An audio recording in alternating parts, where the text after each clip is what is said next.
कृष्णं वन्दे जगद्गुरुम्। पहले श्लोक से पाठ।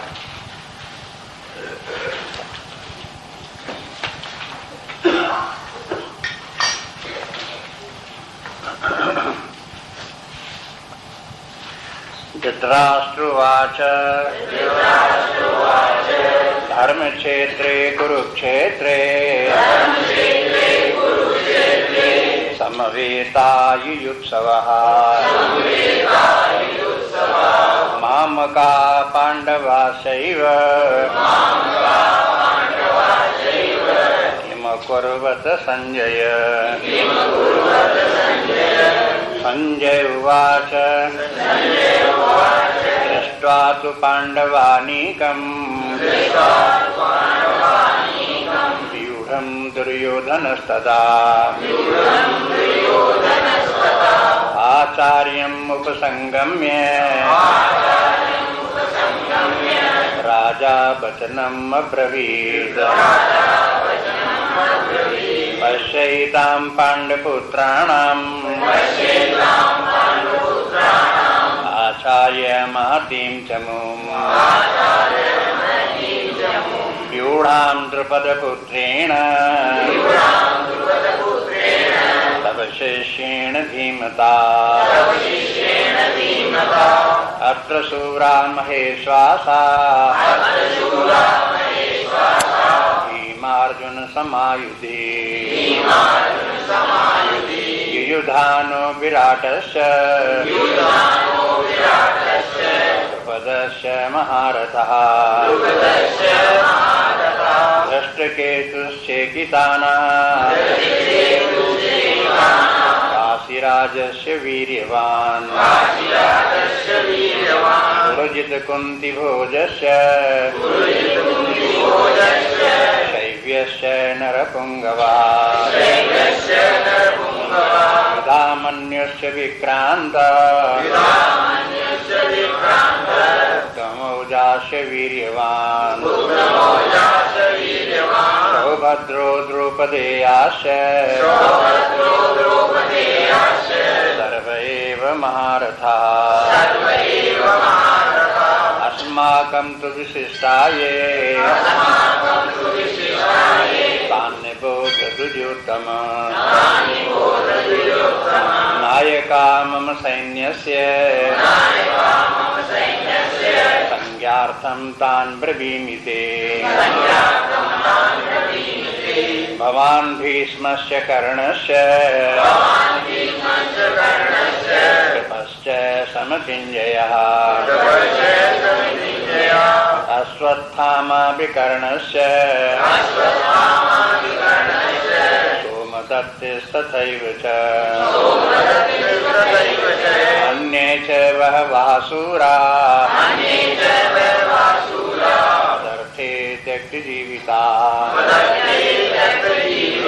नानाशस्त्रप्रहरणाः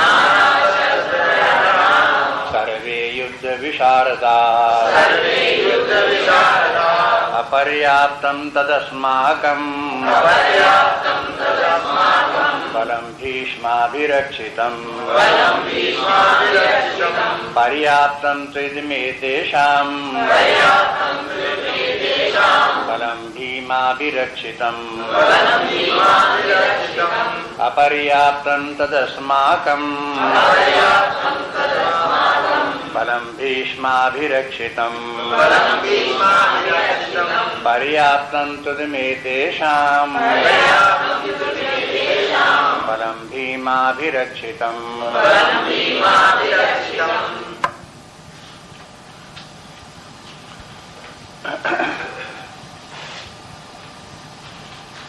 कल देख रहे थे कुरुक्षेत्र में दोनों तरफ की सेनाएं एकत्र हैं और युद्ध होने की तैयारी हो रही है। कुरुक्षेत्र में तो युद्ध हो रहा है, लेकिन ये चर्चा हो रही है धृतराष्ट्र के राजमहल में। धृतराष्ट्र ने जब पूछा संजय से कि युद्ध में क्या हुआ, तब संजय उसका वर्णन कर रहे हैं। संजय को वहीं बैठे बैठे, राजमहल में बैठे बैठे सारा युद्ध का दृश्य दिखाई दे रहा है। वहां जो कुछ बातचीत हो रही वो भी सब उनको सुनाई दे रही है। इतनी दूर से उनको ये सब कैसे मालूम हुआ, इसका भी एक कारण है कि व्यास जी जो है वो महान योगी है।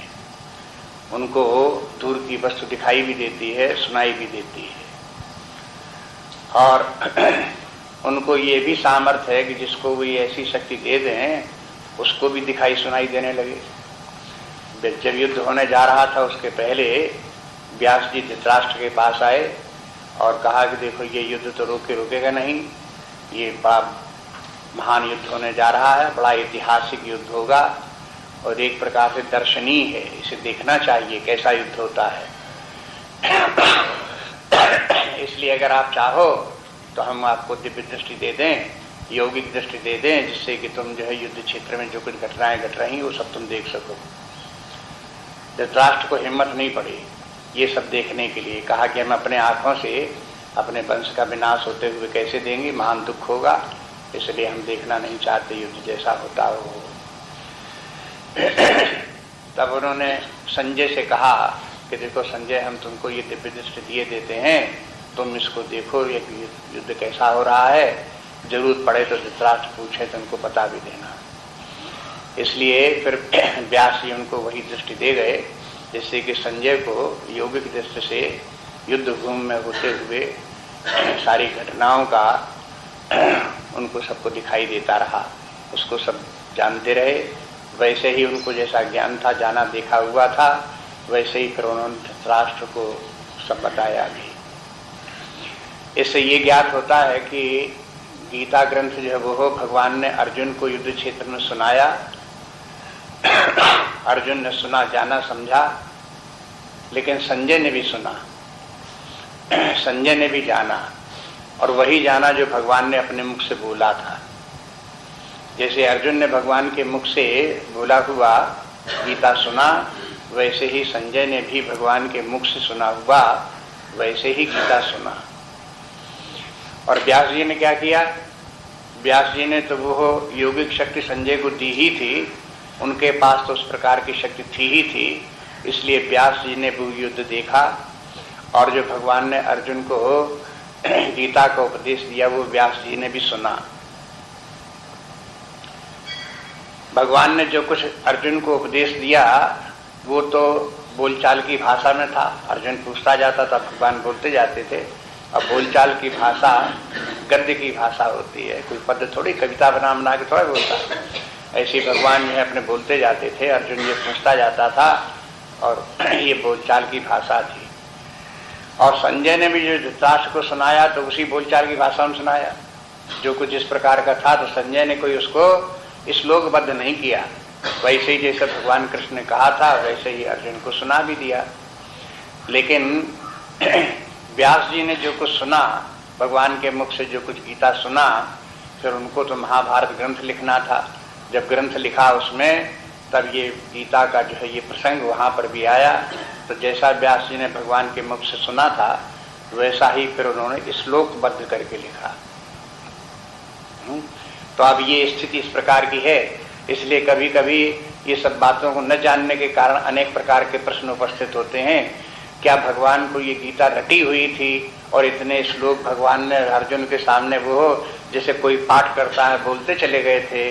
क्या इतनी देर तक ये सब जो है वो अर्जुन खड़ा रहा और युद्ध रुका रहा, इस प्रकार से बोला? तो ये सब पृष्ठभूमि न ज्ञात होने के कारण से लोग इस प्रकार की शंकाएं करते हैं। अब ये ध्यान रखें कि ये गीता का जो कुछ गीता यहाँ व्यास जी कह रहे हैं ये कहाँ चल रही है?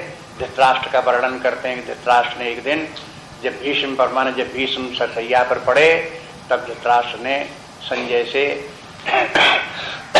जानकारी चाहिए कि युद्ध क्षेत्र में क्या हो रहा है, क्या विशेष बात हुई युद्ध क्षेत्र में। युद्ध तो हुआ लेकिन कोई विशेष बात भी हुई, माने तो ये जानना चाहते थे कोई विशेष व्यक्ति मरा, महारथी मरा या कुछ और कोई घटना घटी। तो संजय ने उनको बताया कि और घटनाएं घटी वो तो बाद में घटी, लेकिन सबसे बड़ी घटना तो पहले दिन घटी जब अर्जुन को मोह हुआ और भगवान कृष्ण ने उसको गीता का उपदेश सुनाया और वो सब गीता का उपदेश जो है उनको सुनाने लगे।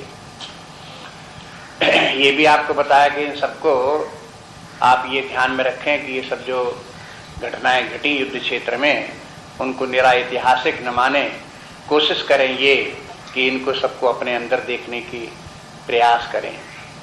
जैसे धृतराष्ट्र हैं, धृतराष्ट्र का अर्थ है धृत माने धारण किए हुए, राष्ट्र माने राष्ट्र को। जिसने कि राष्ट्र के ऊपर अपना कब्जा जमा लिया हो उसका नाम है धृतराष्ट्र। ये राष्ट्र पांडु का था, पांडवों का था, लेकिन धृतराष्ट्र ने उसके ऊपर कब्जा जमा लिया।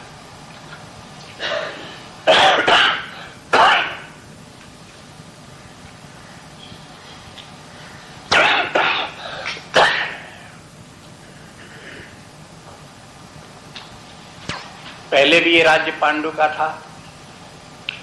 महाभारत का युद्ध हुआ, कुछ काल तक इनका कब्जा रहा धृतराष्ट्र का, दुर्योधन का, और उसके बाद युद्ध हुआ, महाभारत का युद्ध हुआ। उसके बाद ये राष्ट्र फिर पांडवों के हाथ में चला गया। लेकिन धृतराष्ट्र ने बीच में अनधिकार चेष्टा करते हुए उसके ऊपर अपना कब्जा रखा। इसी का नाम अज्ञान है, अज्ञान। हृदय की आंखों का बंद होना यही है। और धृतराष्ट्र ही क्या, अपने अंदर देखो तो हम सब लोगों के, ये धृतराष्ट्र की वृत्ति हम सब लोगों के अंदर विद्यमान है। इस शरीर में आए, इस जीवन को जिया, यहाँ पर न अपना शरीर, न शरीर से संबंध रखने वाली अपनी कोई वस्तुएं, शरीर छोड़ करके चले जाते हैं। उसके बाद में भी ये सब वस्तुएं नहीं रह जाती हैं, छूट भी जाती हैं, लेकिन मध्य में शरीर मेरा, शरीर से संबंध रखने वाली वस्तुएं मेरी, उनके ऊपर अपना कब्जा जमाए हुए सारा जीवन चलाते हैं। ये लगता है ये सब मेरा है, सब मेरा है, मेरा है। और उस मेरे मेरे के कारण से कितने संघर्ष होते हैं, कितने युद्ध होते हैं। कितने लोगों के कोर्ट में जाकर के कचहरी में देखो तो कितना बड़ा मेला लगा हुआ है। और मेला किस बात का लगा हुआ है? कोई कहता ये मेरा है, कोई कहता ये मेरा है। बस मेरा मेरा का वहां पर जो मेला लगा हुआ है। और आखिरकार में जो जीत जाते हैं वो भी शरीर छोड़ करके चले जाते हैं, और जो हार जाते हैं वो भी शरीर छोड़ करके चले जाते हैं। कोई इसको पकड़ करके हमेशा रख नहीं सकता। लेकिन अज्ञान के कारण, व्यापक बुद्धि न होने के कारण, तुच्छ बुद्धि, सीमित क्षुद्र बुद्धि के कारण केवल मध्य में ही उतनी वस्तु को पकड़े बैठे रहते हैं और अपना अपना बोलते रहते हैं। शास्त्र यही कहता है कि देखो जीव अपनी बुद्धि को व्यापक बनाओ। जो पिछले जन्म में चले आ रहे हो, आगे भी आगे जन्म होने वाला है, इन सबको ध्यान में रख करके फिर जीवन जियो। जो कुछ शरीर प्राप्त है इस जीवन में, जो कुछ वस्तुएं प्राप्त हैं, इनको अपना करके मत मानो। मानसिक रूप से, ऊपर के रूप से जो कुछ व्यवहार में आ रही हैं, प्रयोग में आ रही हैं, जिनसे जीवन चल रहा है, चलने दो। लेकिन कहीं भी अपने मन से, अपने बुद्धि से उसको मेरा है करके मान करके जहाँ बैठे, बस वहीं से धृतराष्ट्र की तरह से रोना पड़ेगा। जब धृतराष्ट्र के 100 पुत्र मर गए तो उसके बाद धृतराष्ट्र रोने लगे। बस वो रोने की समस्या जो है वो जीवन में क्यों आती है? अटैचमेंट के कारण से। जिसको जितना ज्यादा अटैचमेंट यहाँ की वस्तुओं में, उतना ही ज्यादा व्यक्ति को दुख होता है। गुरुदेव एक कहानी छोटी से सुनाते थे, वो ध्यान रखने चाहिए। सब प्रैक्टिकल बातें हैं, चुटकुले हैं, अपने को याद रखने के लिए बड़े काम के हैं। उन्होंने बताया कि एक बार एक व्यक्ति, कुछ लोग गए गंगा जी स्नान करने के लिए। एक व्यक्ति था, उसके साथ और भी कुछ लोग थे। वे सब लोग गंगा स्नान गए, कपड़े उतारे, गंगा जी में प्रवेश किया, नहाए। लेकिन एक व्यक्ति वो जब नहा रहा था और कमर तक अपने पानी में घुसा हुआ था, तो उसने देखा कि ऊपर की तरफ से जो धार बहती चली आ रही पानी की, उसमें एक छड़ी बहती चली आ रही। जब पास आई तो देखा उसने कि उसमें छड़ी में तो चांदी की मूठ लगी मालूम पड़ती है। तो उसने सोचा किसी की छड़ी गिर गई, ला हम उठा ले। और उसने जब पकड़ने को दौड़ा तो पानी की हिलकोर लगी, तो थोड़ा वो धारा की तरफ और भीतर की तरफ और बह गई। तो ये तैर करके वहां तक गए और छड़ी पकड़ी और लेकर के किनारे की तरफ आने लगे। लेकिन जब तैर करके किनारे आने लगे तो वो छड़ी हाथ से, फिर तैरने के बीच में छड़ी फिर हाथ से छूट गई। और जब तक कि किनारे तक आवे तो देखा कि वो तो बही जा रही, अभी इतनी दूर बह गई कि वहां से ला भी नहीं सकते हैं। तो बस खड़े होकर के चिल्लाने, हाय हाय मेरी छड़ी चली गई, हाय हाय मेरी छड़ी चली। उनके साथ में जो और नहाने वाले लोग आए थे, उन्होंने पूछा कि कौन छड़ी चली गई, तुम तो कोई छड़ी लाए नहीं थे। अरे अरे वो छड़ी देखो चली जा रही, वो अभी हमने पकड़ी थी छड़ी, किसी के आ गई थी, अब वो वहीं चली जा रही। उनकी छड़ी जाने किसकी छड़ी बहती चली आ रही थी, किसकी छड़ी कहां उन्होंने पकड़ ली, और पकड़ते फिर हाथ से छूट गई और उसके लिए हाय हाय करने लगे, मेरी छड़ी चली गई, और दुखी भी हो गए। बस ऐसे ही संसार है। कहते हैं कि देखो इसमें ये तो प्रकृति का प्रवाह है। संसार क्या है? एक प्रकृति का प्रवाह है, काल का प्रवाह है, उसमें घटनाएं घटती जा रही, जाती जा रही, बनती जा रही, बिगड़ती जा रही, चेंजेस हो रहे हैं। उसी के बीच में आकर के आपने छड़ी की तरह से कुछ पकड़ने की कोशिश की, कुछ दिनों के बाद में छूट गई, आप आया करके रोने लगे। ये धृतराष्ट्र बुद्धि है। पहले ही से अगर ध्यान दें तो गीता तो ऐसा ग्रंथ है कि जितने ही आप ध्यान दोगे उतनी उसमें बातें आपको ज्ञान की बातें मिलेगी, जीवन की मार्गदर्शन की बातें मिलेगी। पहला अक्षर अगर धृतराष्ट्रवाच है तो उसमें भी बहुत बातें भरी हुई हैं। संजय जो है वो व्यास जी उसको दिव्य दृष्टि दे भी गए थे, और संजय ने अपने आप स्वयं भगवान के मुख से वो गीता सुनी, और सुनते सुनते संजय को भी सद्बुद्धि आ गई। अब संजय जब सुनाता है गीता की बात और उसके युद्ध की घटनाओं का सब वर्णन करता है संजय, तो उसका हृदय भगवान कृष्ण की तरफ हो जाता है, अर्जुन की तरफ हो जाता है। जब बोलता है तब वो धृतराष्ट्र को सुनाता, सब धृतराष्ट्र को है, लेकिन धृतराष्ट्र के पक्ष की बात नहीं बोलता। अब ये बात जहां कहीं भी देखो, जैसे दुर्योधन का वर्णन उसने किया कि दुर्योधन इस प्रकार से द्रोणाचार्य के पास गए और इस प्रकार से बोला, तो वहां पर भी जो कुछ बोला और जिस शैली में उसने वर्णन किया उसको आप देखो, और आगे की जो घटनाओं को आप देखो तो ये पता लग जाएगा कि संजय जो है वो धर्म के पक्ष में है। और शायद उसका ये भी विचार हो कि धृतराष्ट्र अब भी बात को समझ जाएं। संजय समझाने की कोशिश कर रहा है कि शायद अब भी धृतराष्ट्र को समझ में आ जाए, तो वो दुर्योधन को मना कर दें कि भाई देखो अब तुम युद्ध न करो, जीतने इतने वाले तुम हो नहीं, इससे अच्छा है कि ज्यादा विनाश न हो, तुम युद्ध ये जो है राज्य पांडवों को दे दो, तुम्हारे बस की बात नहीं इसमें युद्ध में जीतने की। लेकिन संजय को इतना कहने पर भी सीधे सीधे नहीं कहा, लेकिन परोक्ष रूप में वर्णन करते हुए इसी प्रकार का भाव व्यक्त किया, लेकिन धृतराष्ट्र ने उस तरफ ध्यान नहीं दिया और युद्ध तो अंत तक होते ही रहा, और उस युद्ध में सबका विनाश हो गया, सब मारे गए उस युद्ध में। अंत में कल देख रहे थे कि दुर्योधन द्रोणाचार्य के पास जाकर के जब बोल रहा था तो दोनों तरफ की सेनाओं के वीरों का नाम उसने सुनाया, पांडवों की तरफ के बहुत से योद्धाओं के नाम उसने गिना दिए, और मानो ऐसा द्रोणाचार्य से कह रहा हो कि देखो ये सब बड़े बड़े बलवान वीर हैं, हम लोगों को सावधान रहना पड़ेगा इनसे युद्ध करने के लिए।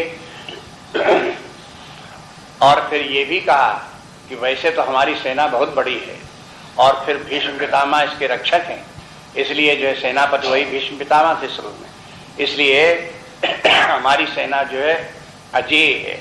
ये श्लोक देखिए 10वें श्लोक में कहते हैं, अपर्याप्तम तदस्माकम बलम भीष्माभिरक्षितम। बलम बलम माने सेना, बलम भीष्माभिरक्षितम, भीष्म के द्वारा रक्षित अपनी सेना होने के कारण से अस्माकम बलम अपर्याप्तम। अपर्याप्तम माने विजय पर करने में अपर्याप्त है, माने कोई इसके ऊपर विजय प्राप्त नहीं कर सकता, अजेय है। लेकिन पांडवों की सेना के रक्षक भीम है, और उनके बल के मैंने सेना उधर भी कि उनकी जो पांडवों का बल सेना है उसके रक्षक भीम है, लेकिन वो पर्याप्त है। पर्याप्त है कि माने जो है वो उसके ऊपर विजय प्राप्त की जा सकती है।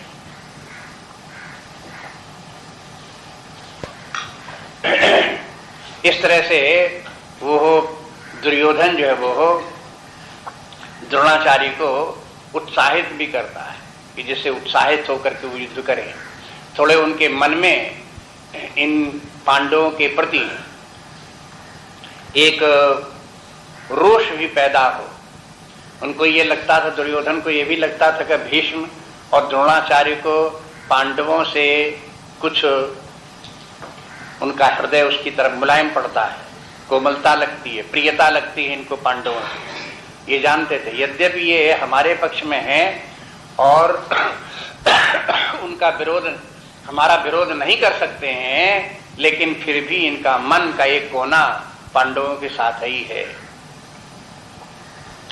द्रौपदी वाली जब घटना घटी थी राज दरबार में, उस समय भी ये द्रोणाचार्य और भीष्म पितामह उपस्थित थे और वो सब घटना सब देखते रहे। ये दोनों लोग वहां बोले नहीं थे। अब भी ये समझ रहा दुर्योधन कि युद्ध क्षेत्र में भी ये हमारे साथ हैं और ये पांडवों का विरोध ही करेंगे, युद्ध करेंगे, हमको जिताने की कोशिश करेंगे ये। लेकिन एक बात उसको लगती थी, कहीं ऐसा न हो कि वो अपना थोड़ा युद्ध करने में ढीले पड़ जाएं पांडवों से, अर्जुन से, इसलिए हमको पराजित न होना पड़े, इसलिए वो उनको बार बार उत्साहित कर रहा है। ये दुर्योधन की मना स्थिति का यहां तक वर्णन हुआ।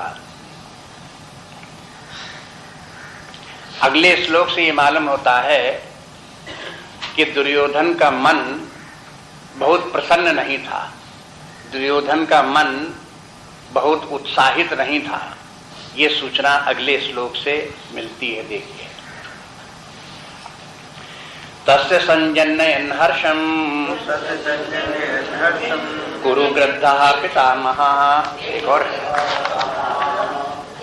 हाँ, ये 11वां। अयनेषु च सर्वेषु यथा भागम अवस्थितः भीष्मेवाभिरक्षन्तु भवन्तः सर्वैव हि। अयनेषु च सर्वेषु यथा भागम अवस्थितः भीष्मेवाभिरक्षन्तु भवन्तः सर्वैव हि। ये दुर्योधन का जो है अंतिम बात है, निर्णय वो जो आया था जो कुछ कहने के लिए, अंत में ये कह रहा है कि देखो भीष्म की रक्षा सब तरह से होनी चाहिए।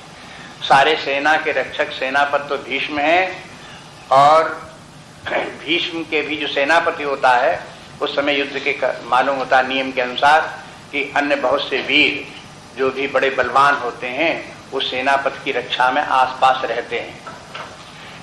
तो इसलिए ये दुर्योधन कह रहा है कि भवंता माने आप, और सर्व एव ही जो सबको नियुक्त किया गया है भीष्म की रक्षा के लिए, आप सब लोग हैं ये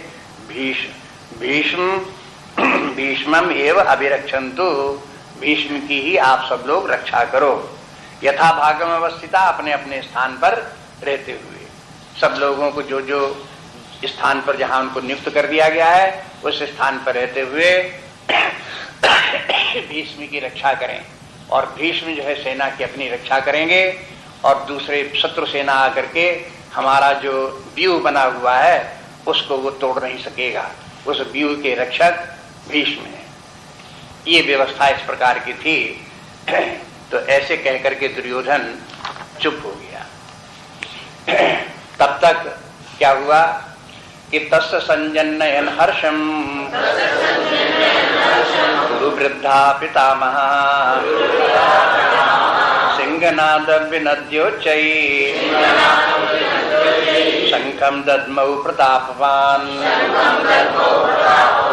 तस्य संजन्यन् हर्षं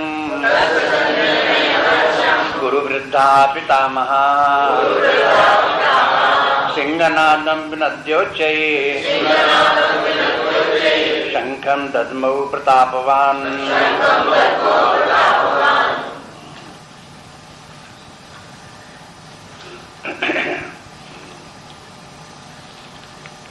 तस्य संजन्येन हर्षम, हर्ष उत्पन्न, संजन्य उत्पन्न करते हुए कुरु वृद्धा पितामह, जो कौरवों में सबसे वृद्ध पितामह थे, भीष्म पितामह, उन्होंने सिंहनादम विनद्योच्चैः, उन्होंने सिंहनाद कर दिया। शंखम दधमौ, उन प्रतापवान भीष्म पितामह ने शंखम दधमौ, शंख फूंक दिया। माने इसमें ये घटना जो घटी, अब इसमें तो भीष्म पितामह ने तो शंख तो बजा दिया, लेकिन शंख बजा दिया किस लिए बजा दिया? कहते हैं कि संजन नयन हर्षम, तस् संजन नयन हर्षम, उस दुर्योधन के मन को प्रसन्न करने के लिए। इसके माने ये है कि इसी से मालूम होता है कि दुर्योधन का मन प्रसन्न नहीं था, उदास था, संशय में था, जिससे वो उत्साहित हो जाए और प्रसन्न हो जाए, इसलिए शंख बजा दिया। अब शंख बजा दिया तो इनको लगने लगा दुर्योधन को कि हाँ, ये सब युद्ध करने के लिए खूब तैयार हैं, जरा भी कहीं ढिलाई इनकी नहीं है। ये समझ गए, भीष्म पितामह समझ गए कि अभी ये दुर्योधन के मन में कहीं कमजोरी लग रही है, इसको दूर करना चाहिए, इसलिए उन्होंने शंख बजा दिया। एक बात और भी देखो यहाँ पर, प्राचीन काल में जब युद्ध होता था तो उस युद्ध का एक नियम ये भी था कि युद्ध की जिम्मेवारी किस पर? जो युद्ध की घोषणा करे, जो पहले शंख बजा दे, समझो युद्ध की जिम्मेवारी उसी के ऊपर, किसी ने युद्ध कराया। यदि दूसरा पक्ष शंख नहीं बजा रहा, एक ने शंख बजा दी, इसके माने वो युद्ध चाहता है, युद्ध शुरू हुआ कि हम लड़ने को तैयार हैं। पांडवों ने अपनी तरफ से शंख नहीं बजाया, पहले शंख उसकी तरफ से नहीं बजा, इसलिए कि हम युद्ध के लिए तैयार नहीं हैं। तैयार नहीं कि माने ये युद्ध टल जाए तो अच्छा है, कंप्रोमाइज हो जाए तो अच्छा है। अब भी हम उसके लिए कंप्रोमाइज करने के लिए तैयार हैं, लेकिन दुर्योधन को ये बिल्कुल निश्चय था कि हमारी तरफ से तो युद्ध होना ही होना है, इसलिए वो निश्चिंत होकर के उसकी तरफ से युद्ध हो गया। दुर्योधन को प्रसन्न करने के लिए कहो और चाहे युद्ध के प्रारंभ करने की घोषणा करने के लिए कहो, इन्होंने भीष्म पितामह ने अपना शंख बजा दिया। अब तो इसके बाद में फिर एक भीष्म पितामह का शंख इधर कौरवों की तरफ से क्या बजा, अब पांडवों की तरफ से देखो क्या हुआ, कितने शंख बजे। ततः शंखास्य भैर्यस्य पड़मानक गोमुखः सहसैवाभ्यन्यन्त सशब्दस्तुमलोऽभवत्। ततः शंखास्य भैर्यस्य पड़वानक गोमुखा सहसैवाभ्यन्यन्त सशब्दस्तुमलोऽभवत्। बस उसी के बाद जैसे ही शंख बजा तो युद्ध के बाजे बजाने वाले युद्ध क्षेत्र में रहते थे, उन सब लोगों ने अपने बाजे बजाने शुरू कर दिए। तथा शंखास्य भीर्यस्य, उसके बाद शंख और भीरियां बजने लगी। पड़वानक गोमुखा, पड़वानक ये भी ढोल मृदंग इत्यादि जो युद्ध के बाजे हैं वो सब बाजे उस समय बजने लगे। ये तरह तरह के बाजों के नाम है, गोमुखा ये भी बाजे हैं। ये तरह तरह के सब युद्ध के बाजे, ये भयंकर शब्द करते हैं, इनमें कोई मधुर संगीत नहीं होता, इनके युद्ध के बाजों में कर्कश ध्वनि होती है, जिसकी सुन करके जो युद्ध क्षेत्र में खड़े हुए हैं उनका खून गर्म हो, युद्ध करने के लिए उनमें उत्साह आवे, मानसिक उनके ऊपर प्रभाव पड़े इस बार का। इस प्रकार के ये सब बाजे बजने लगे और सबके मन, सब लोग अलर्ट भी हो गए, जो खड़े थे पहले वो सब युद्ध करने के लिए तैयार हो गए, भावना युद्ध की उनके अंदर आ गई। ये जागृति एक प्रकार से कहना चाहिए, युद्ध में प्रवृत्त होने की सब में वृत्ति जागृत हो गई। अगला श्लोक देखिए। ततः श्वेतैर्युक्ते महते स्यन्दने स्थितौ माधवा पांडवाश्चैव दिव्यौ शंखौ प्रदद्मतुः ततः श्वेतैर्हयैर्युक्ते महति स्यन्दने स्थितौ माधवा पाण्डवाश्चैव दिव्यौ शंखौ प्रदद्मतुः। ततः मन उसके बाद तो फिर पांडवों की तरफ से भी बाजे बजने लगे, शंख बजने लगे। श्वेतैर्हयैर् युक्ते, श्वेत घोड़े जिसमें जुड़े हुए थे, इस प्रकार के रथ के ऊपर, चंदन मन रथ, और वो भी कैसा, महति चंदन, बहुत बड़ा रथ, स्थित उसके ऊपर बैठे हुए माधवा भगवान कृष्ण ने, और पांडव के माने यहाँ अर्जुन है।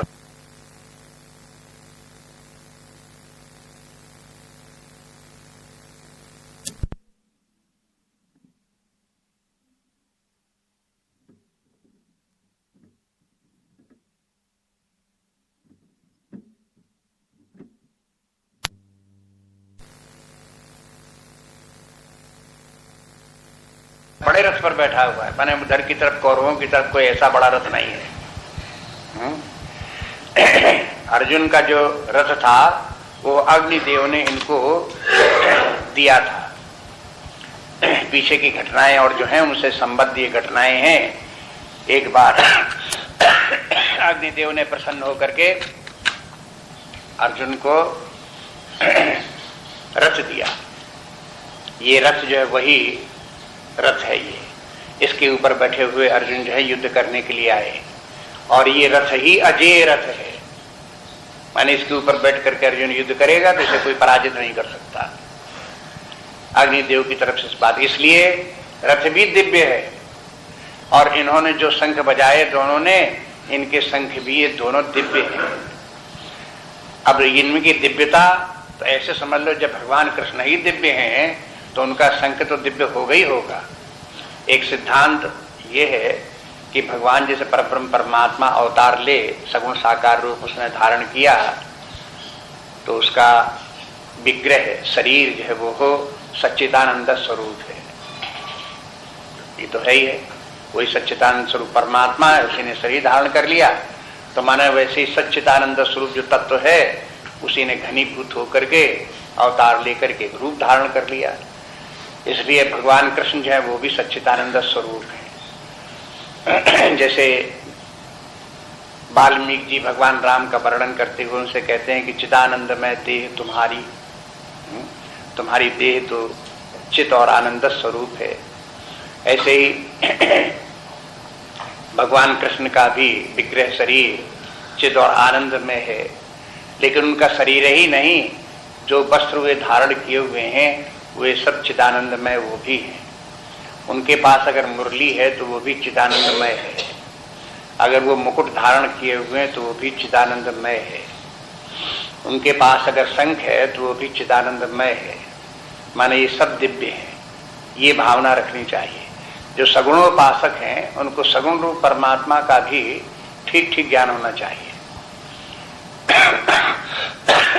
जब उनका ध्यान चिंतन करें तो इसी भाव से करें कि वो भी सत्स्वरूप हैं, चेतना स्वरूप हैं, आनंद स्वरूप हैं और दिव्य हैं, अभौतिक हैं। उनका शरीर, उनका विग्रह, उनका भाव स्वभाव, मन बुद्धि कोई पांच भौतिक नहीं है। न उनका शरीर पंचीकृत पंच महाभूतों से बना, न उनके मन बुद्धि भी अपंचीकृत पंच महाभूतों से बने। वो केवल उसी तत्व ने, जो परम तत्व है, उसी ने व्यवहार कार्य के लिए, अन्य लोगों के बीच में लीला करने के लिए एक विशेष प्रकार का रूप धारण किया हुआ है, लेकिन है वही तत्व, मूल तत्व वही परमात्मा ही है। और उनके जितने भी इस प्रकार से आभूषण इत्यादि हैं, जो कुछ वो धारण करते हैं, उपयोग करते हैं, वे सब भी उसी प्रकार से हैं। इसलिए भरत जी जब भगवान राम की पादुकाएं ले आए और उन्होंने अयोध्या में सिंहासन के ऊपर स्थापित कर दी, तो फिर भरत जी उन्हीं से पादुकाओं से आदेश लेकर के राज्यकार करते रहे। पादुकाएं कैसे राज्यकार का आदेश देंगी? अगर वो पादुकाएं भौतिक होती, लकड़ी की बनी होती, जड़ होती, तो उनसे कोई आदेश न मिलता। लेकिन भगवान राम स्वयं सच्चिदानंद स्वरूप, तो उनकी पादुकाएं भी सच्चिदानंद स्वरूप चेतन, इसलिए उनसे आदेश मांगे तो पादुकाओं से उनको आदेश मिलता रहा। इस प्रकार से भावना रख करके देखो। ऐसे ही यहां पर भी भगवान कृष्ण ने जो शंख बजाया वो भी दिव्य शंख बजाया। अब दिव्य शंख का प्रभाव क्या होगा? भौतिक शंख और दिव्य शंख। एक भाव और भी है कि भाई दुर्योधन का पक्ष अधर्म का पक्ष तो है ही है, लेकिन उसके साथ साथ निरा भौतिकवादी पक्ष है। अर्जुन का पक्ष जो है वो धर्म का पक्ष तो है ही है, लेकिन उसके साथ साथ जो है वो अभौतिक या पारमार्थिक पक्ष भी है, क्योंकि भगवान कृष्ण के साथ हैं। अर्जुन धर्मपरायण है और भगवान कृष्ण परमार्थ के प्रतीक हैं। इसलिए इधर का पक्ष जो पांडवों का जो पक्ष है, इसमें और उसमें किस प्रकार की तुलना है वो संजय के शब्दों के द्वारा आप ध्यान देखो तो स्पष्ट होती जाएगी। तो इस प्रकार से ये शंख, दिव्य शंख इस तरह से बजाए गए। इसको सुन करके इसका क्या प्रभाव हुआ वो तो बाद में देखेंगे। अभी आप ये देखो कि ये शंख जो है ये इनके शंखों के सबके अपने अपने नाम भी हैं, और ये बड़े प्रसिद्ध शंख थे उस समय, जो शंख के समय बजाए गए।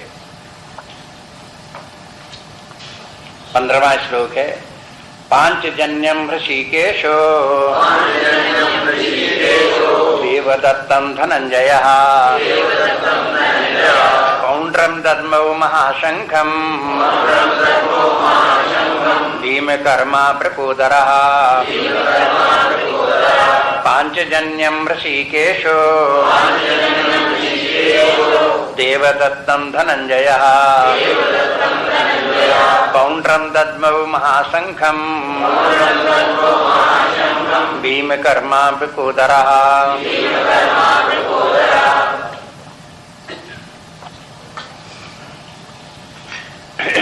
पांचजन्यम ऋषिकेश, भगवान कृष्ण ने जो शंख बजाया उसका नाम पांचजन्य है।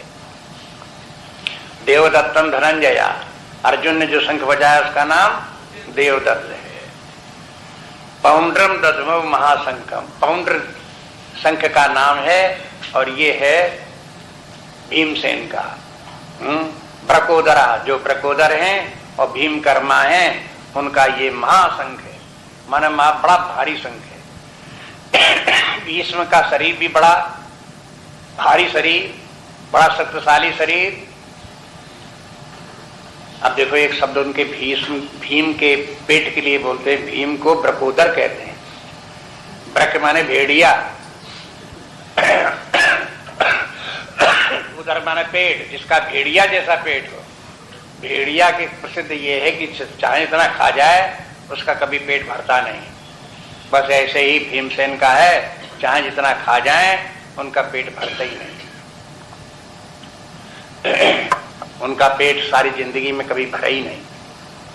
खाने को चाहे जितना उनको खिलाया गया, उन्होंने अपनी तरफ से ना ही नहीं की। बनाने वाला कह दे कि बहुत हो गया, अब खत्म हो गया, जाओ, तो वो खा करके उठ के चले जाएं, लेकिन वो अपने मन से नहीं कहेंगे कि हाँ अब हमारा पेट भर गया। एक बार एक निशाचर जो था उसको वो मारा गया। अब उसको उठा करके फेंकने की बात आई। तब ये कहा कौन उठावे, किसी को उठाए न उठे। 10-10 लोग, 20-20 लोग, 50-50, 100-100 लोग लग गए, लेकिन वो उठाए न उठा। तब भीमसेन ने कहा कि भाई हम तो उठा के फेंक सकते हैं, लेकिन पहले हमको पेट भर खिला दो। अब कौन पेट भर उनको खिलावे? तब उनके लिए खाना बना, द्रौपदी ने खाना बनाकर उनको खिलाया। खूब बनाया गया, बड़ी मुश्किल में तब वो खा पू करके तैयार हुए। तब उस राक्षस को उठाया, कंधे पर डाला, पीठ पे, और लेकर के उसको फेंक आए। तो ऐसे भीम महाकर्मा, बोले कि भीमकर्मा, ये बड़े भयंकर काम जो किसी से ना हो, ये भीमसेन करके उसको पूरा कर सकते थे, ऐसे शक्तिशाली थे। तो अब ऐसे व्यक्ति का शंख, छोटा शंख क्या बजावे? उसका तो बड़ा भारी शंख होना चाहिए, नगाड़ा जैसा, उससे भी बड़ा। तब वो जो उसको फूंके और बजावे तो उसकी आवाज भी तड़तड़ाती हुई आवाज सारे भुवन भर में फैल जाए, इस प्रकार की आवाज करने वाला ऐसा शंख बजाया। फिर इस बात को आप देखो कि संजय किस भाषा में बोल रहा है, मन प्रशंसा करते हुए पांडवों की और उनके शंखों की प्रशंसा करते हुए वो बोल रहा है कि देखो इनका पक्ष किस प्रकार का है, पांडवों का ये कैसे शक्तिशाली है। आगे है अनंत विजयम राजा कुंती पुत्रो युधिष्ठिरा नकुलः सह देवस्य सुघोष मणिपुष्पकौ। अनंत विजयम राजा कुंती पुत्रो युधिष्ठिरा नकुलः सह देवस्य सुघोष मणिपुष्पकौ।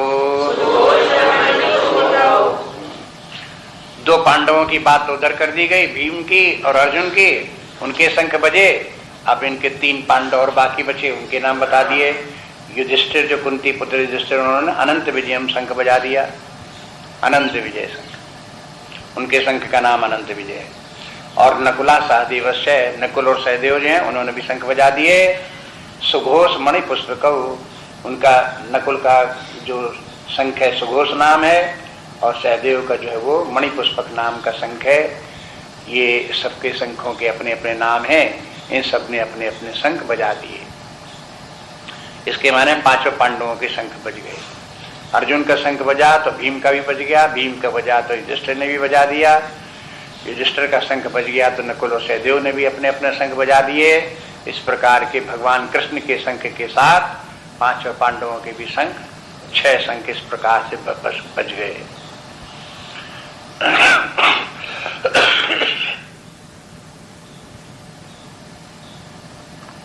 इसके आगे बताते हैं कि और भी जितने उधर की तरफ थे महारथी, उन लोगों ने भी, पांडवों के महारथी जितने थे उन सब ने भी शंख बजा दिए।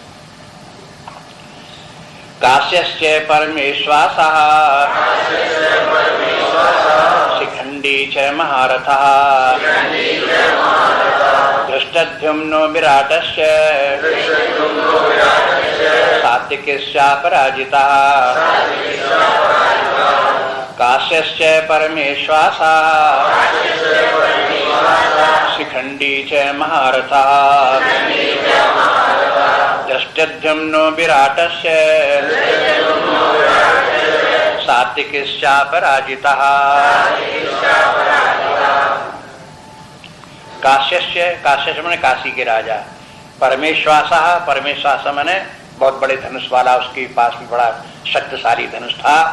वो शिखंडी च महारथा, और महारथी शिखंडी था। इनके सबके नाम इसलिए गिना रहे हैं, इन्होंने सबने शंख बजा दिए। माने काशीराज ने भी शंख बजा दिया और शिखंडी ने भी अपना शंख बजा दिया, और धृष्टद्युम्नो विराटस्य, धृष्टद्युम्न ने भी अपना शंख बजा दिया, और विराटस्य, विराट देश के राजा विराट जो थे उन्होंने भी शंख बजा दिया। सात्विकश्चापराजिता, और सात्विकी भी उसी उन्हीं की तरफ था, उसने भी, सात्विकी ने भी शंख बजा दिया। अब कहते सात्विकी कैसा, अपराजी। अब देखो इनको संजय बताता रहता धृतराष्ट्र को कि पांडवों की तरफ तो बड़े शक्तिशाली लोग, सात्विकी भी अपराजी है, इसको कौन हरा सकता, उनको ऐसे ऐसे शक्तिशाली लोग हैं। इन्होंने सबने अपने अपने शंख बजा दिए। द्रुपदो द्रौपदेयाश्च सर्वशः पृथ्वीपते सौभद्रस्य महाबाहो शंखान् दद्मु पृथक् पृथक्। द्रुपदो द्रौपदेयाश्च सर्वशः पृथ्वीपते सौभद्रस्य महाबाहो शंखान् दद्मु पृथक् पृथक्। द्रुपदो, राजा द्रुपद भी थे, उन्होंने अपना शंख बजा दिया। द्रौपदेयाश्च, और द्रुपद के पुत्र जो द्रौपदी की हुए थे उन्होंने भी, द्रौपदी के पुत्रों ने भी शंख बजा दिए। सर्वशः पृथ्वीपते, और जितने भी पृथ्वीपत राजा लोग जो आए हुए थे और अपनी अपनी सेना लिए खड़े हुए थे, उन सब राजाओं ने भी अपने अपने शंख बजा दिए। सौभद्र से महाबाहु और सुभद्रा का पुत्र जो अभिमन्यु है उसने भी अपना शंख बजा दिया। शंखान दद्मु पृथक पृथक। ये सबने अपने अपने शंख, अलग अलग शंख थे, सबने अपने अपने शंख फूंक दिए। इस प्रकार से जब ये शंख जब बजे पांडवों की तरफ तो कितने शंख बज पड़े। उधर तो एक भीष्म का ही शंख बजा था और उस शंख को सुनकर के इन्होंने एक के बाद दूसरा, तीसरा, चौथा बजते ही चले गए, बजते ही चले गए। जितने राजा थे सब लोगों ने शंख बजा दिए। अब उसके बाद में इतने शंखों की आवाज का फिर क्या प्रभाव पड़ा वो आगे बताते हैं। सघोषो धातराष्ट्राणाम हृदयानि विदारयत नभस्य पृथिवीं चैव तुमुलो व्यनुनादयन्। सघोषो धातराष्ट्राणाम हृदयानि विदारयत नभस्य पृथिवीं चैव तुमुलो व्यनुनादयन्। व्यनुनादयन् के माने गूंजने लगा। वो घोष सारी पृथ्वी के ऊपर फैल गया। गर्जना शंखों की छा गई, आकाश में भी छा गई और उसका प्रभाव ये हुआ कि धातराष्ट्राण हृदयानि विदारयत। धृतराष्ट्र के पुत्र जितने कौरव लोग थे उनका हृदय विदीर्ण होने लगा।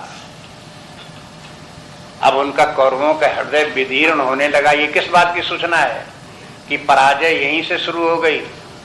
शंख बजते ही मानो शंखों का ही इतना संघर्ष हुआ एक दूसरे की तरफ से और ध्वनियां इतनी हुई कि उस शंखत ध्वनि ने ही कौरवों को पराजित कर दिया।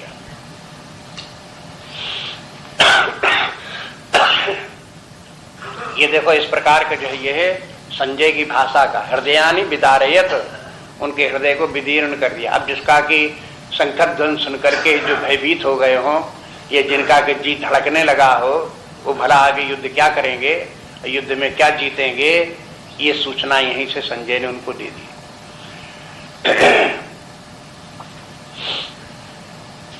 अब ऐसा है क्यों? मुख्य बात ये है, शास्त्र ये दिखाते हैं कि किसी व्यक्ति को समझ में आवे न समझ में आवे, लेकिन जो आध्यात्मिक पक्ष है जीवन में सदा विजय उसी की होती है। जो धर्म का पक्ष है, अध्यात्म का पक्ष है, विजय उसी की होती है। जो भौतिक पक्ष है, अधर्म का पक्ष है, उसकी विजय नहीं होती, पराजय उसी की होती है। पराजय के माने दुखी होगा, परेशान होगा, चिंतित होगा, रोएगा धोएगा, यही उसकी पराजय है। युद्ध होती है, युद्ध में पराजय हो गई, वैसे जीवन संग्राम व्यक्ति का चलता है। उस जीवन संग्राम में भौतिकवादी लोग पराजित होते हैं, दुखी होते हैं, परेशान होते हैं, चिंतित होते हैं। ये सब समस्याएं उनके मन में आती हैं, उनको शांति नहीं मिलती। लेकिन जो धर्म के पक्ष में है, आध्यात्मिक जीवन जी रहे हैं, उनकी विजय है। विजय इसी बात की है कि उनको विजय प्राप्त है अशांति पर, भय पर, चिंता पर, उनके ऊपर उन्हें विजय प्राप्त है। वो निर्भय हैं, निश्चिंत हैं, सदा प्रसन्न हैं, उत्साहित हैं। जो कुछ जीवन में वो करते हैं उससे संतुष्ट रहते हैं, तृप्त रहते हैं। ये सब उनकी विजय का रूप है। वही इस बात को बराबर ध्यान में रखते हुए शास्त्र की रचना जो इसी प्रकार से है, जिसे सावधानी से पढ़ें तो यही भाव जागृत होगा और व्यक्ति का ध्यान अध्यात्म की तरफ, परमार्थ की तरफ, धर्म की ओर, उधर की तरफ जाएगा। जो धर्म में जो कुछ है वही करें, जो सन्मार्ग का कार्य है, न्याय का है, उसी को पकड़ें, जो सदाचार का है उसी को पकड़ें। धर्म का सिद्धांत, परमार्थ का सिद्धांत, मुख्य सिद्धांत यही कि व्यक्ति जो है वो हो अपने आप को शांति में रखे, प्रसन्न रखे, उत्साहित रखे, अपनी शक्तियों को जागृत रखे और अपनी जागृत हुई अपनी शक्तियों से अन्य लोगों की सहायता करे, उनको सुख पहुंचावे, किसी को दुख न दे। जो व्यक्ति दूसरों को दुख देते हैं, अगर विश्लेषण करके आप देखो तो इससे सिद्ध होता है कि वह स्वयं दुखी है। जिसके पास जो कुछ होता है वही दूसरे को देता है। अगर किसी के पास धन होगा उसे मांगो तो जिसके पास धन होगा धन दे देगा, पैसा दे देगा, रुपया दे देगा। है ही नहीं तो दे क्या देगा। अगर किसी से कहें दूसरे लोगों को सुख दो, अब उसके पास सुख है ही नहीं तो दे क्या दे। स्वयं खोखला है, स्वयं दुखी है, स्वयं अशांत है। अब ऐसा दुखी व्यक्ति, अशांत व्यक्ति दूसरे को जब देगा तो उसको भी अशांत बनावेगा। कैसे अशांत बनावेगा, कैसे दुखी बनावेगा? अपनी समस्याओं की गाथा सुनाएगा। मुझे ये परेशानी, ऐसा भी नहीं हुआ, वैसा बिगड़ गया, ये रोना, ये धोना, ये सब बातें सुनाएगा उसको। जब सुनेगा तो दूसरा व्यक्ति क्या प्रसन्न होगा सुन करके। उसको लगे कि देखो ये दुख है, दुखी व्यक्ति की दुखी बातें सुन करके जो सुनेगा उसको भी दुख लगेगा। लेकिन ये सब बातों के विचार संसारी लोग नहीं करते। वो तो अपने रट्टे में बह चले जा रहे हैं, अपने जिस प्रकार जो कुछ हो रहा है, जो करते जा रहे हैं, आंख बंद करके भटकते हुए अंधेरे में घूमते ही रहते हैं। ये सब इधर की तरफ, मनोविज्ञानों की तरफ, जो मनोवैज्ञानिक स्थिति व्यक्ति की आंतरिक है उसका निरूपण केवल धर्मशास्त्र ही करते हैं। ये ऋषि मुनि, ये लोग जो विचारक लोग हैं, जो जीवन के आंतरिक स्वरूप को समझते हैं, वही उनका विचार करते हैं, बताते हैं। इसलिए श्रेष्ठ जीवन वही है जो व्यक्ति स्वयं अपने आप से सुख में, आनंद में जीवन जिए और दूसरे लोगों को भी उसी प्रकार से सुख दे, आनंद दे।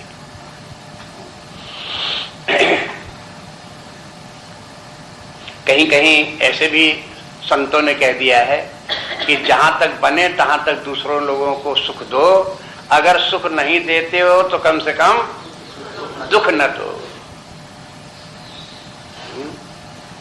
माने ऐसा कार्य न करो जिसके कारण दूसरे लोगों को दुख हो।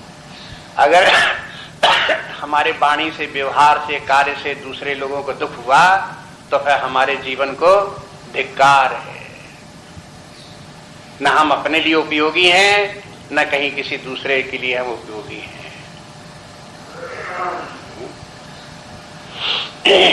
इसलिए जिस शास्त्र का जो महत्व है, जो इसका दृष्टिकोण है, उसको समझना चाहिए और एप्रिशिएट करना चाहिए। माने उसकी जो यही ठीक है, इस प्रकार से अपने बुद्धि में लाने का प्रयास करना चाहिए।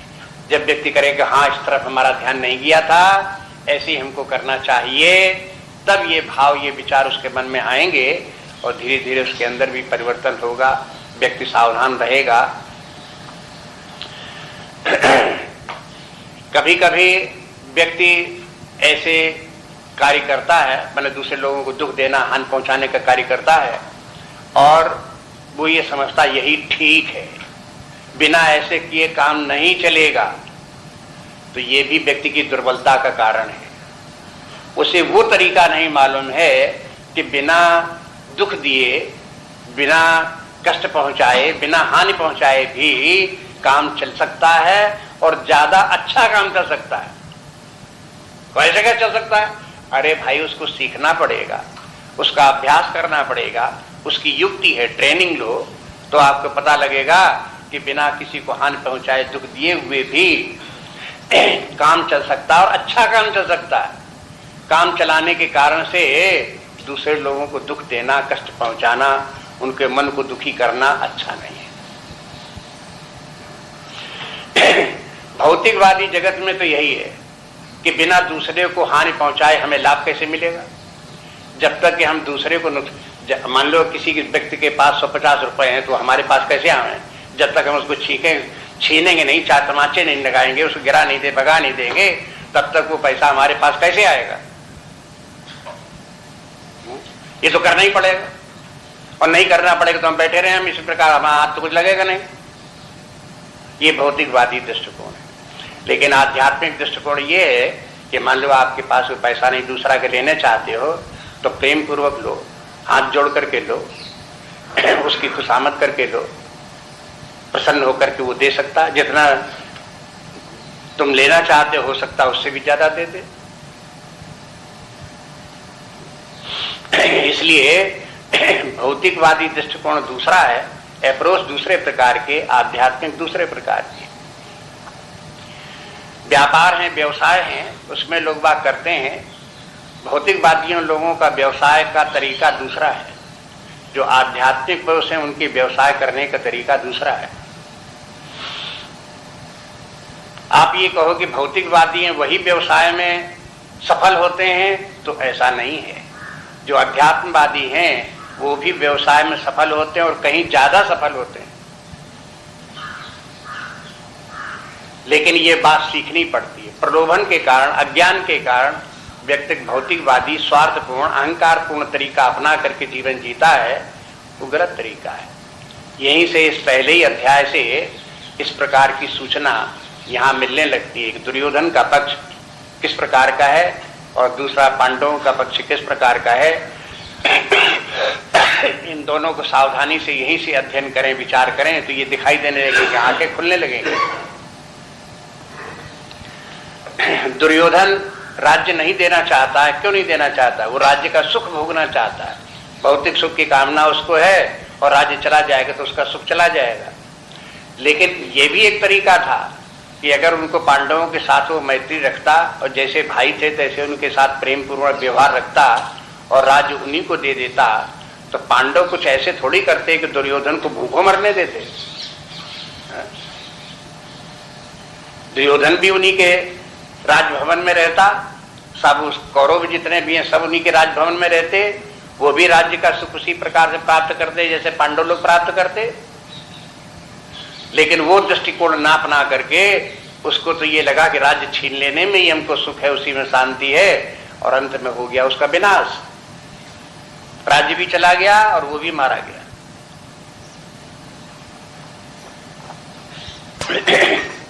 अब इसके बाद अगला श्लोक आप देखोगे, अर्थ से शुरू होता है। अर्थ, अर्थ के माने यहां से टॉपिक बदलता है।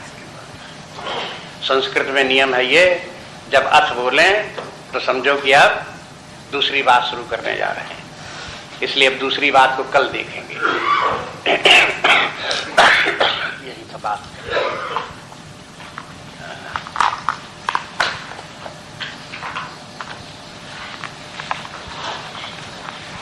श्री कृष्ण गोविंद हरे मुरारे,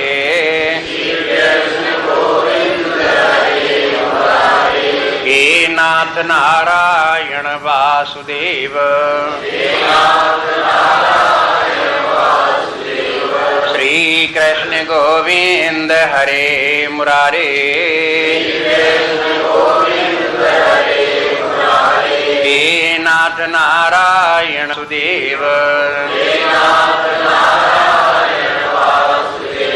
श्री कृष्ण गोविंद हरे मुरारे,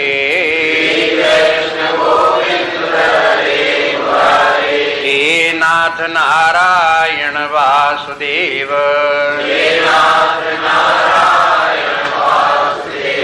श्री कृष्ण गोविंद हरे मुरारे,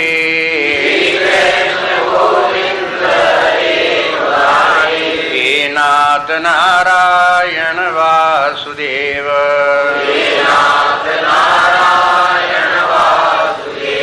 श्री कृष्ण गोविंद हरे मुरारे,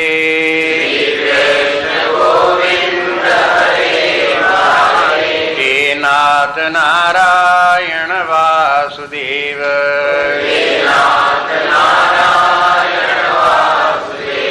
श्री कृष्ण गोविंद हरे मुरारे,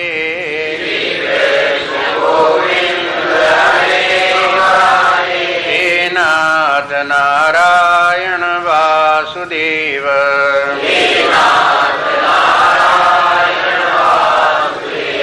श्री कृष्ण गोविंद हरे मुरारे,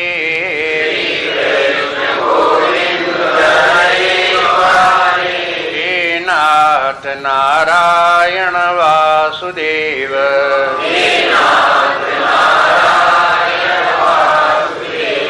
श्री कृष्ण गोविंद हरे मुरारे,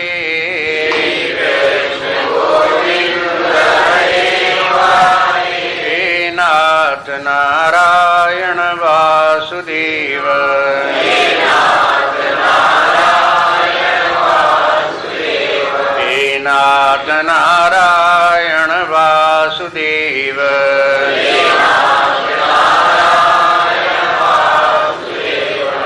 नाथ नारायण वासुदेव, हे नाथ